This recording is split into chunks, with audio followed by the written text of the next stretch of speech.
আসসালামু আলাইকুম। দেখুন বাইরের দেশে কিভাবে মুড়ি ভাজে। মুড়িটা ভাজা খুব ভালো লাগতেছে। হাতে ভাজা মুড়ি যেরকম গ্রাম অঞ্চলে ভাজে সেভাবেই একই রকম স্বাদ লাগবে। মুড়ি ভাজাটা খুব ভালো লাগতেছে।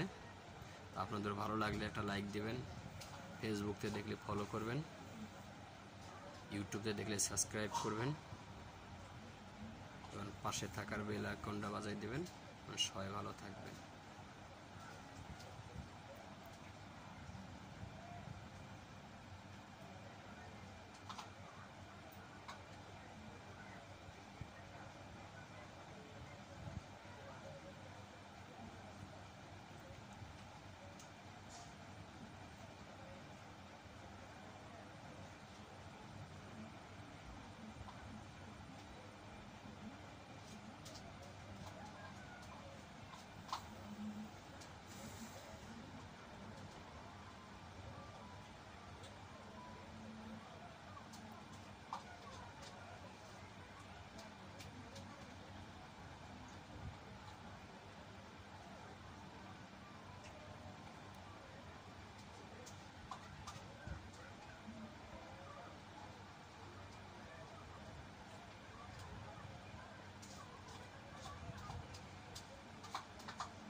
খুব সুন্দর হয়েছে মুড়িটা ভাজা।